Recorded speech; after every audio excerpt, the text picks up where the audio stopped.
My guest on today's podcast is author Meg Kramer. Meg Kramer is the award winning author of the fantasy novel Amoura Awakened. She writes stories that invite readers to not just escape reality, but discover the power to transform it. Meg is the winner of the Golden Wizard Book Award. She has a silver medal for fantasy from the Reader's Favourite Awards, and she won Best YA Fiction alongside distinguished favourite honours from the NYC Big Book Awards. Meg is a former educator and Bay Area resident. She understands the power of storytelling to inspire and empower readers of all ages. She draws inspiration from her explorations of San Francisco, where the echoes of magic and untold stories fuel her creative process.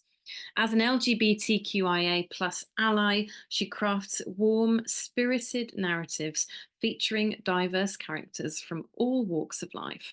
In her upcoming sequel, Amoura Ascending, Meg Kramer weaves a spellbinding tale of magical discovery, emphasizing the strength found in authenticity. I'm absolutely delighted to welcome Meg to the podcast. So I'm joined by Meg Kramer here today. Meg, thank you so much for joining me on the podcast. Oh, thank you so much for having me. I'm so excited to be here with you. Oh. So Meg, you and I have known each other probably for, well, it's more than a year now, isn't it? I think it's, Yes. yeah, it's like maybe, yeah, knocking on for 2 years possibly. Um, Yeah, I took your course in the spring, I think in April of 2023. wow. And it's Yeah. been a ride since then, hasn't it? It's been a true ride. Would you begin then just by take us through your author journey so far? So you're an indie published author. Tell us like how that's happened, how did it start, and where are you at now? Great. Well, I am a former teacher turned indie author. Published indie author. I left a decade-long career in elementary education during the pandemic. I loved working with kids, but I always felt like I had something else to offer. I had held a secret dream of being an artist and considering myself an artist, but I never felt worthy of that title. The book I've actually written, I held in my heart for over a decade because I didn't have the confidence to bring it into the world. I worked on my book from 2020 until 2023 with lots of starts and stops. And I met you in April of 2023, which really began the process of becoming an author. I kind of distinguished that time between the time I was a writer and the time that I truly became an author. And the things that I learned from you in your class, I feel like really helped me drop into this position as as a career. I released my first book in October 2023, and the journey since has been an exploration of what it means to be an indie author and what that means specifically for me. I feel like social media presents so many different views of what that means and so many different paths, and I think every author needs to find what works for them because not everything works for every author. Yeah. So the book Amoura Awakened. Yes. So you said you kind of had it in you for a long time, for a number of years.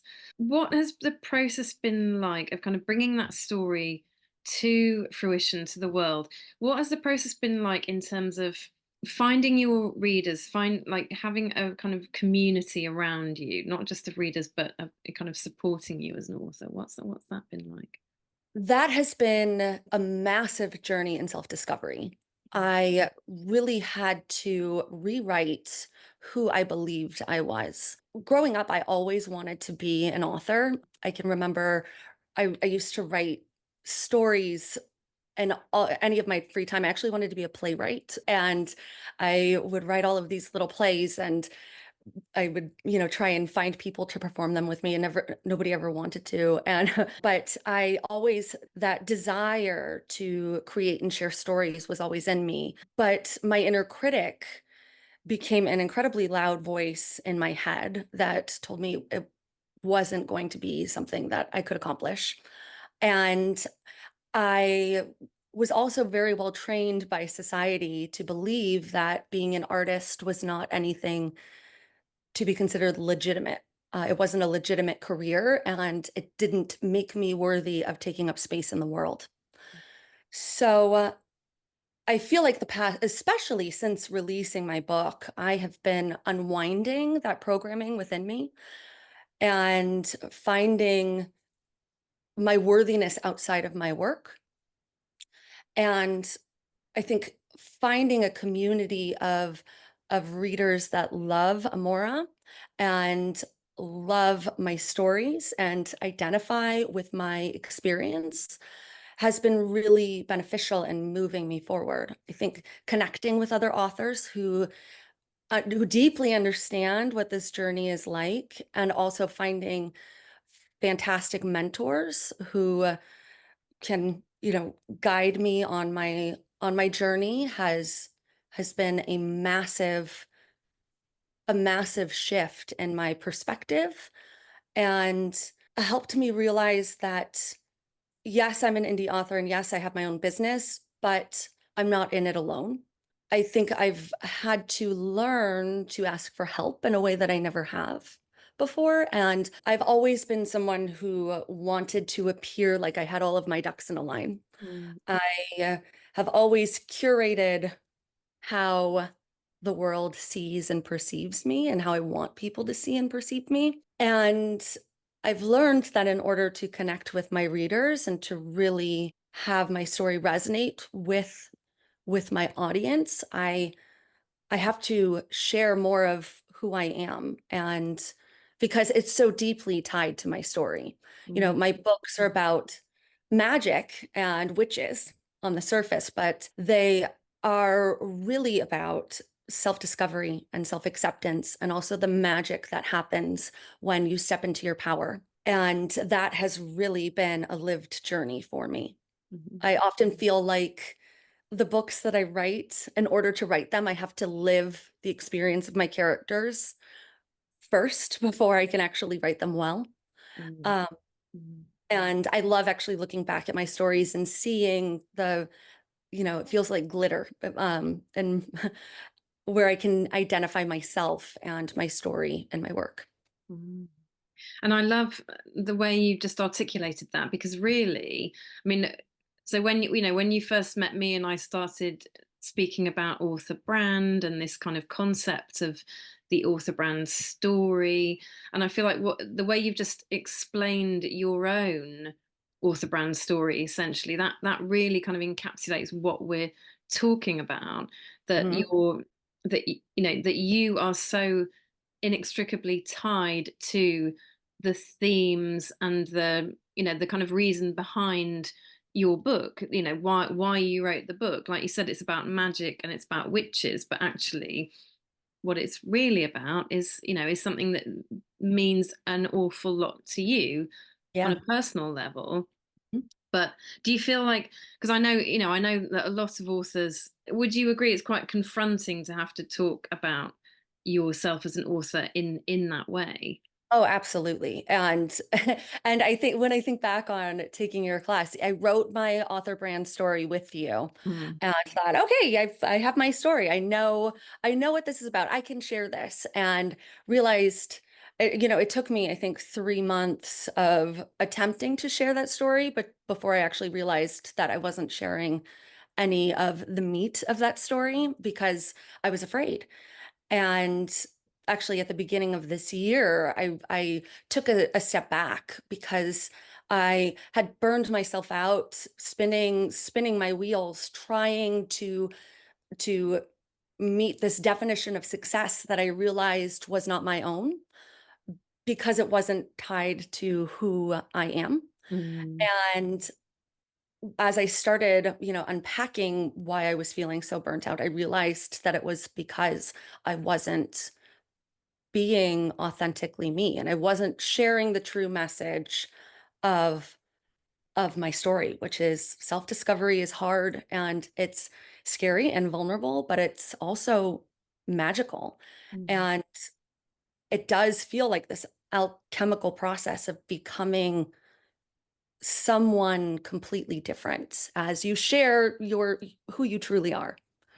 Which really is the path that your main character takes Yes. in the novel. Yes. Yes. And Amora, when Amora learns that she's a witch at the start of the first book, and she goes on a journey to unravel first what that means, but then she learns very quickly that she is not like her peers, and that terrifies her.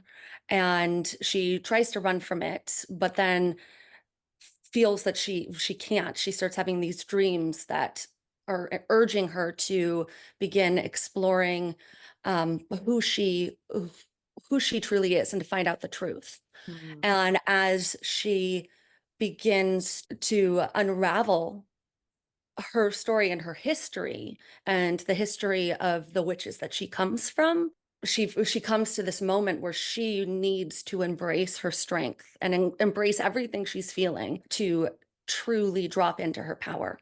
Mhm. And she does.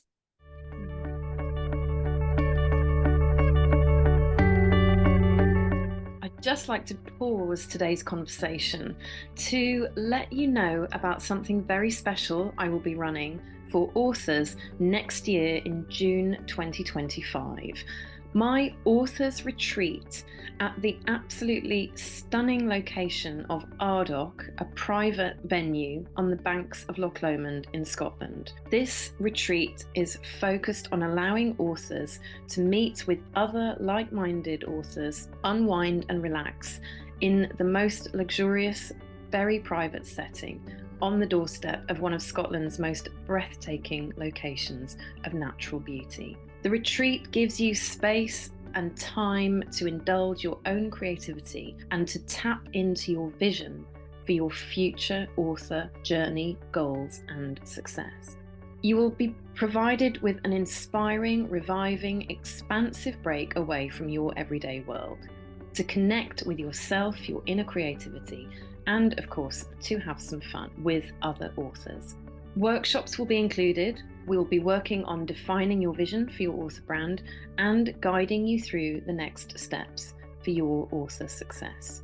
We'll be combining these practical workshops with nourishing and nurturing practices, including yoga and a beautiful mindful walk. With the empowerment that comes from being surrounded by a highly supportive and welcoming group of authors who are ready to learn and grow in community, the Authors Retreat is a truly powerful experience. I would love to share it with you. Please go to the website buildyourbrandwithpr.com, where you can see all of the details about the retreat. And please do contact me if you have any questions, or you could be interested to come along with us. I mean, it's an incredible story, and it's really powerful, and hopefully people listening, they'll certainly start to get the idea of what we're talking about when we mean, your author brand, how you talk about your books to Hmm. show how much it means to you, and then to allow your readers to connect with it on Yeah. a deeper level, which is the part that will compel them to pick up the book. You're now speaking to us as an author who you've had some great achievements since Hmm. since we met and since Yes. Amoura was released into the world. So tell us a bit about what are the things you're kind of most proud of right now. What are the things that have been happening for you? Amora has been getting a ton of recognition over the last few months, which has been so exciting. She's won a bunch of awards. Shortly after I released the book, I received the Golden Wizard Book Prize, which was so fun because who doesn't want to be a Golden Wizard? Um, but recently, I won the silver medal for fantasy in the Reader's Favorite Book Awards. I won a red ribbon in the Wishing Shelf Award. Mm. And then last week I learned that she won the best young adult fiction book for the New York Big Book Awards. Wow. And she was also considered a distinguished favorite in fantasy for that same award. And then she is currently longlisted as a finalist for the Page Turner Awards. And I just found out that she is currently a finalist in the Screenplay Awards for a book needing a screenplay adaptation, which was so exciting to hear because Oh, at that award, I remember when I was applying to the page turners, I saw it and I thought, it was a risk. It felt like a risk to me, and but I was just like, you know what, I'm just gonna throw my name in there and see. So to actually see that I'm being considered for that is is so humbling and so exciting, and just receiving this recognition is it feels so wonderful to have this story because I held it so close to my heart, and I believed for so long that I couldn't write it, that I couldn't do it. And so to know that the story resonates with people it's everything that I could have dreamed. It doesn't matter how many books I sell, what matter like hearing that people love and connect with oh, Amora and her story is everything. And actually, I think the thing that is even more powerful to me. The awards are incredible, but I received an Instagram message from a parent of a former student who was one of my kindergartners, and now she's in oh, fifth grade. And she told me, "Oh, my daughter can't put down your book. She loved it. When is the next one coming out?" And so that was just such a defining moment for me. I don't need it. I don't need any of the awards if that's the feedback that I'm receiving. yeah, yeah. It's so fulfilling. How amazing. But to feel that connected to readers must be an amazing feeling. And to have Mhm. all of these accolades. I mean, a year ago, would you have thought you'd be sitting with award wins and No, long lists and no, absolutely not. And I know that I mean, I'm so grateful to you because I feel like it it was your guidance in our class that led me to even apply for any of these awards because that's not something I ever would have done myself. I never would have put myself out there like that. But with your encouragement, I took the risk, and there have been awards that I haven't gotten, but I have learned to move through the disappointment of that, and then receiving awards is such a wonderful, humbling feeling. So I'm very grateful to you. oh. Well, I'm very impressed with you. What do you think has been the scariest thing you've had to do so far as an indie author? I think getting honest about my brand story and about myself and who I am and also sharing my work just in general. So starting with sharing my work, I I remember when I first decided I was going to start my newsletter, I it took me weeks to actually make the decision that I was going to do it because I had never shared writing in that way before. And I gathered a list of family and friends who I was going to send it to, and all people that I know and love and I knew wouldn't judge me, but still actually sending out the first few emails was so terrifying to me. I actually had to have my husband press the button. I like because I just couldn't bring myself to do it. But it got easier with time.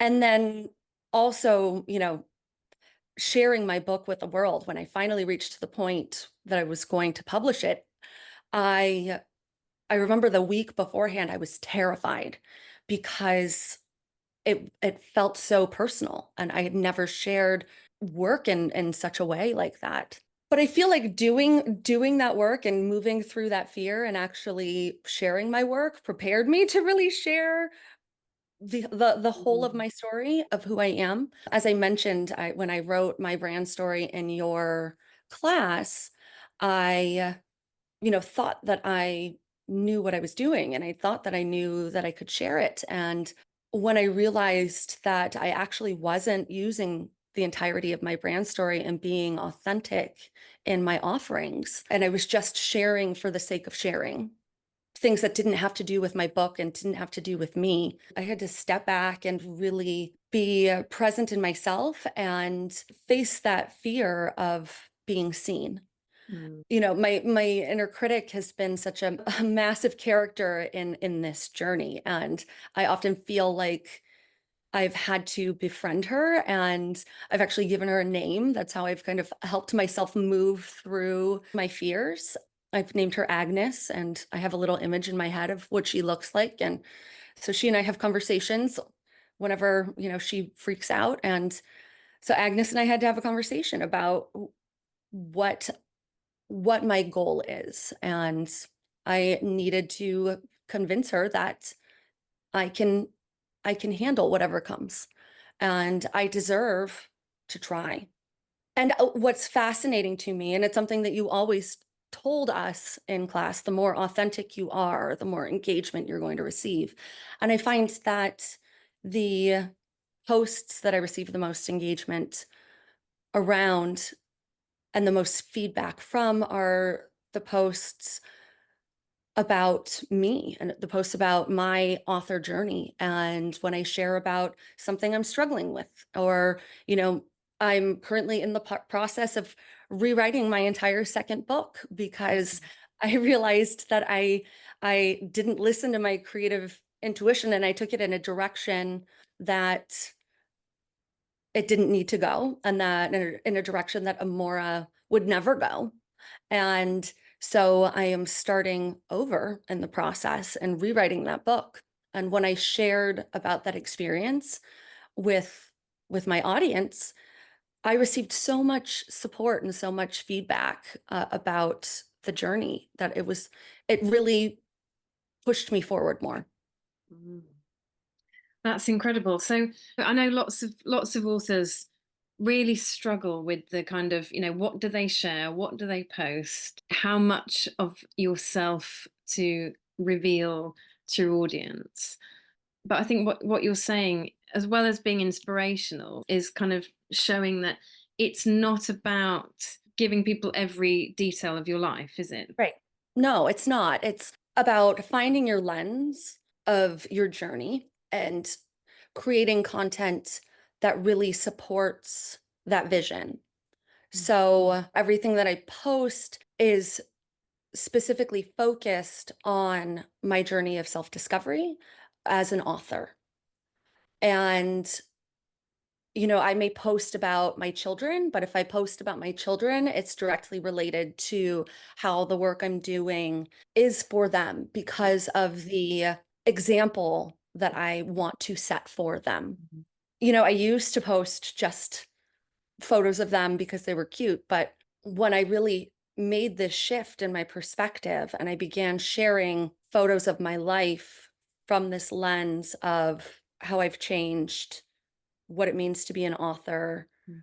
the example I want to set for my children, it became easier to share and to create content than Mm. if I was just sharing anything. Yes. Sharing for the sake of it. Sharing for the sake of it, yes. Yeah. Yeah. So if you were going to say one thing to authors who are feeling, because you've been there, you felt that overwhelm of, Mhm. I have this book, how on earth am I going to put it out there? You need to do marketing, you need to make an effort. What would you say to authors who are there right now? I would say you don't have to do everything at once. That was a lesson that took me a while to learn. I feel like leading up to my book release, I felt so prepared. I had spreadsheets and I had a plan and I had a roadmap and I had a vision, and I was going to post, twice a day on multiple social media accounts, and I was going to send out this many pitches a day, and I was going to reach out to this many bookstores a day. And then I released my book, and it was out in the world, and I tried to implement this plan and realized, oh my goodness, this is way too much. I don't know what I'm doing. And I had to take a step back and slow down, and I gave myself permission to slow down. And I started taking each task one at a time. So I would say, if you want to do an author newsletter, start with that. Do your author newsletter, get that rolling. If you want to do social media, great. Start posting. Aim for, if once a day is accessible to you, do once a day. But if you can only post 2 times, 3 times a week, great. Start where you are. Don't get stuck in the pattern of trying to achieve what you think is expected of you. Mm. And once you get good at, posting 2 times a week, move to 3 times. If you get great at posting once a day on a social media account, then, maybe consider adding another social media account, or how you can take the content. Because that's one thing I learned from you, Isabel, is that you don't have to reinvent the wheel for every single, social media platform. Yeah. You can recycle the content that you're sharing. So maybe once you get great at posting once a day, then you think about how you can take that content and shift it. And, just move through tasks like that. Find something, you don't have to master it, but find a pattern and a routine that works for you before you add on. Because there is no timeline. There is no timeline for success, and there is no overnight success. Like the idea, I feel like we all put our work into the world with that like secret silent hope that we're going to be the next J.K. Rowling. Yeah. But even J.K. Rowling was not an overnight success. Mhm. So we don't see the years of work and effort put into that overnight success. And so really allow yourself to be in that work, and know that success will come. And I found that, with my awards that I've won in the last month or so, they have come in when once I reached this moment of ease. And the most success that I've had has come when I have been relaxed, and when I've treated the work that I'm doing like an experiment. Right.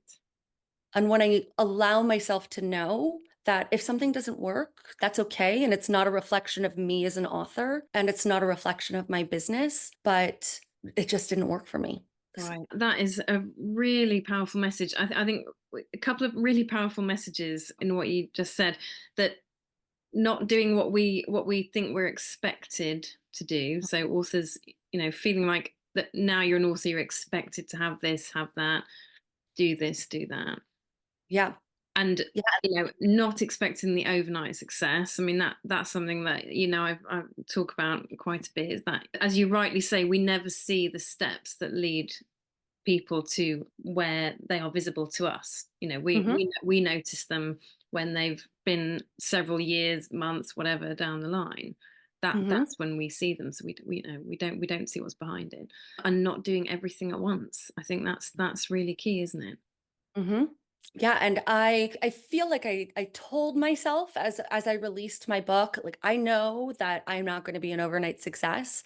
But again, like there was still that hope in me, like, oh, somebody's going to read my book and it's going to go viral immediately as soon as I release it. I released it October 7th, and October 9th, it was going to be all over the internet. There's still that little piece of me that hoped for that. And but which is totally normal, I think. There's always that hope. But when you allow that hope to drive your actions and drive your choices, I think it can make you frantic. Yeah. And at least that was my experience. I feel like that little seed of hope is what I clung to, because in my mind, that's what I told myself success looked like. Mm. And it took me several months to realize that that's what I was doing, because I was throwing everything at my business. I was throwing money, and I was throwing time, and I was thinking about it around the clock, and I was Mm. struggling with balancing my work and my family. And I burnt out. I I had to take a pause. I had to allow myself a minute to take a step back and really analyze what was going on and what was going on within me. Then I had to course correct. And that was massive. And now I'm in a place where I treat everything like an experiment. I don't judge myself if something doesn't work. Mm. And that's not something that's natural to me. It's something I have to continually practice. And the judgment still comes up and I have to talk to it and, redirect myself towards something else. But I've now reached a place where I do feel like I have this balance between my work and my life. And when I drop into my writing or I drop into my work around my brand, I can focus on that and then I can turn it off. And I Mm, can be okay turning it off. And I know it's okay to turn it off. mm. I mean, that's amazing. I think to authors and business owners alike, to get to that place where, you're giving yourself grace, and Mhm, yeah, and everybody at some point feels that kind of imposter syndrome, don't they? I think that's mhm. that's a universal thing. So Yeah. to have done the work on yourself, I mean, that just on its own is hugely inspiring Thank you. for people Thank you. Yeah. listening. So tell us kind of where do you go next from here? What are your plans for your author business next? So I am currently working on my second book. I just began rewriting it and I'm so excited about this rewrite. I gave myself the summer to release it with the outline and and get it right this time. So I'm hoping to get that done in the next couple months. And then I do feel like I need a tune up around marketing. And as I move into the launch of the second book, I have my eye on a few professionals that I want to seek out the advice and guidance of to really make sure I don't make the same mistakes that I made in my Yeah. first launch, Mhm. and to really ensure that I continue keeping this balance and being in this space that I am. Mm, And I always have a list of things that I need to get to. I need to today I'm going to get some social media posts done, and yeah. I think I'm just going to keep leaning into what feels right and trusting myself as a businesswoman and as a creative and see where the road takes me. Mhm. And would you change anything? Would you change being an indie author at this point? Ab- Absolutely not. I would not. I love being an indie author. I think one of the hardest things I think for me was admitting that I wanted to be an indie author because it felt so outside of my comfort zone. And originally, when I decided to go indie, it was because I didn't feel like I could handle the pressure of and the heartbreak of the querying process. But as I started to learn about indie publishing, I realized that I have all of these skills that I was using while I was teaching that were transferable into creating a business. And it felt really empowering. And I love getting up every day and setting my schedule. I love being in control of the creative aspects of my work. And I love being able to go out and seek guidance from people like you and other professionals within the indie publishing world and growing into someone new. I don't regret any of the challenges that I've had in my journey. I love the author that I've become, and I'm excited to see where I go next. So exciting, and I'm so excited to see where you go next as well. So I Thank mean, you. I think you've definitely made a good case here. I think for being an indie author, and it's interesting to hear that you had looked at that road of querying to agents and so on. I know there's a lot of debut authors out there who are doing just that. What has been the one best thing about being an indie author, or the most exciting thing? Being able to share this story that I held so closely for so long that I never believed that I could write Mm. with people and having people love it. Every positive review that I receive, everyone who tells me that they love Amora and that they love her story and that they're excited to find out where she goes next is just validation that I made the right choice, that I took my life in the right direction and that this is where I'm supposed to be. It's so rewarding. Seriously brilliant to hear and really Thank you. inspiring to hear. And just to finish, what's the genre that you love best? Well, I read a lot of fantasy, but actually, if in terms of my favorite book, it is not a fantasy book. I love the Tales of the City series by Armistead Oh, Maupin. yeah. They are the reason why my books are set in San Francisco, why I moved to San Francisco, 24 years ago. I love the way that he incorporates real life settings into his story. So Armistead Maupin is an author from the 1970s. My parents actually gifted me his books when I was, I think, like a junior in high school, and they're all about life in San Francisco in the 1970s, and they're so fun and so colorful, and the characters feel so real and they're funny.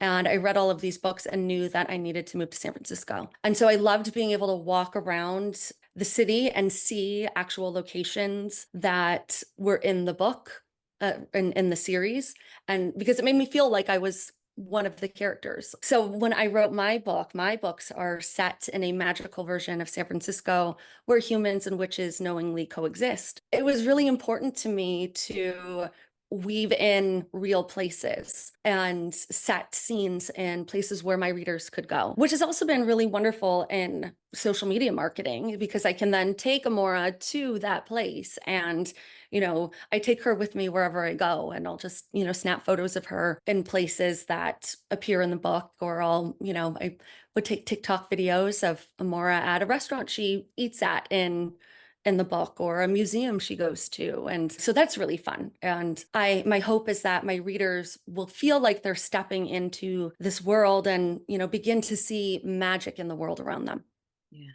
Incredible. And I also love, and I've remembered now that we talked about the Tales of the City before, hadn't we? The Mm-hmm. Armistead Maupin books, because Mm-hmm. I also love those stories. I remember reading them at university, and I'm sure they've inspired many people to want to go to San Francisco and Mm-hmm. experience that. But and I love that you've set your book in San Francisco out. The city is a character, isn't it, really, in the book? Yes, it really is. And actually, as a little homage to the books, I eat in the magic school that Amora goes to. It's set under the streets of San Francisco, and the school is webbed by underground cable cars, and each building is named after a character from Tales of the City, Oh, as lovely. my little homage to Armistead Maupin. Yeah, incredible. Well, Meg, where can listeners find your book and where can they find more about you? So my book is available on Amazon, on barnesandnoble.com, on I believe most of the online platforms. You can find my ebook, and then also on my website, www.megkwrites.com. You can learn more about me on my website, on my social media. I'm most active on Instagram and Facebook. And I always have a goal to, get back to TikTok, but that's on the list of things to do. But Instagram and Facebook are where I post regularly. And I do have an author newsletter. If you sign up for my author newsletter, you will get a free witch quiz that will tell you your designation at Elderwood School for the Magically Inclined. So I would love for you to connect with me. Amazing. Well, thank you so much. It's always a pleasure speaking to you. You're a delight, and I think we learn a lot. I learn a lot every time I speak to you as well. Thank you so Um, much, Isabel. so thank you, Meg. All right. Thanks for joining me today. See you. Thank you.